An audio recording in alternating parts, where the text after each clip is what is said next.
देखिए, नीतीश कुमार जी के ही पथचरणों पर हम सब लोग चलते रहे हैं और आज भी नीतीश कुमार जी का जो रास्ता था उसी रास्ते को हम लोगों ने बिहार विधान परिषद एमएलसी सीटों को लेकर आज नॉमिनेशन का आखिरी दिन है। देखिए, बात किया जाए तो बीजेपी की बात की जाए तो बीजेपी के 4 कैंडिडेट हैं। वही जदयू की बात की जाए तो जदयू की तरफ से भी 4 कैंडिडेट हैं।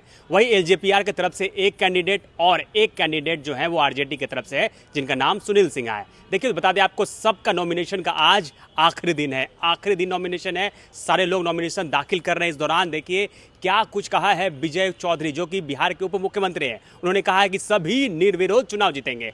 तो वही बता दें आपको कि श्रवण कुमार जो कि मंत्री हैं, उन्होंने ये कहा कि दीपक प्रकाश के मामले में ये कहा कि दीपक प्रकाश को एमएलसी सीट क्यों नहीं दी गई। इस मामले में उन्होंने कहा कि ये सवाल तो बीजेपी से पूछिए, ये बीजेपी को तय करना था कि बीजेपी क्या कुछ करेगी। तो देखिए क्या क्या कहा है विजय कुमार चौधरी, उप मुख्यमंत्री बिहार के, और मंत्री श्रवण कुमार ने। उनके बयानों को सुनिए।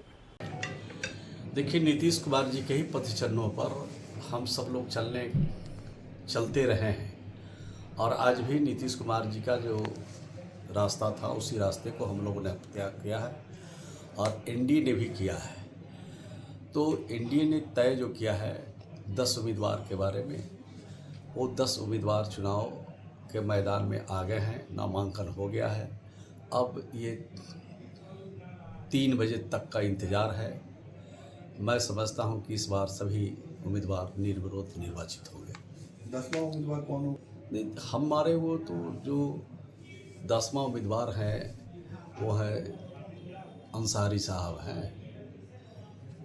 4, 4, 8 और 1, 9। 10वां उम्मीदवार तो आरजेडी के उम्मीदवार हैं। पता नहीं आरजेडी से किसका नामांकन करा रहे हैं, शायद सुनील सिंह का नामांकन करा रहे हैं।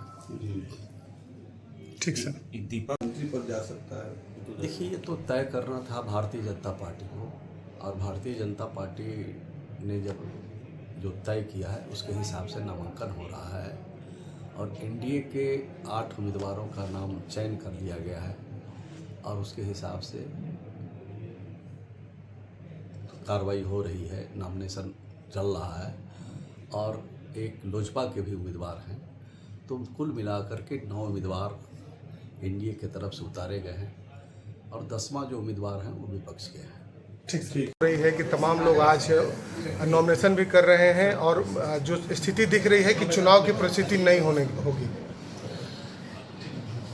एक तरह से निर्विरोध चुनाव हो रहा है, ये अच्छी परिपाटी है और हम लोगों के लिए खुशी और गौरव की बात है कि इस परिपाटी की सक्रियता से शुरुआत पूर्व मुख्यमंत्री श्री नीतीश कुमार जी ने की थी। वरना उसके पहले चुनाव न सिर्फ होते थे बल्कि चुनाव के क्रम में और नतीजे आने के बाद भी आरोप प्रत्यारोप के क्रम जारी रहते थे। इसलिए राजनीति को और राजनीतिज्ञों को एक सम्मानित ढंग से अपने दायित्वों का निर्वहन करने के लिए ये जो सबसे उपयुक्त तरीका हो सकता था उसकी शुरुआत हुई और खुशी है कि मुख्यमंत्री सम्राट चौधरी जी भी इसका निर्वहन कर रहे हैं। ये पूरे एनडीए के साथ साथ सभी राजनीतिक दलों के लिए ये स्वागत योग्य कदम है।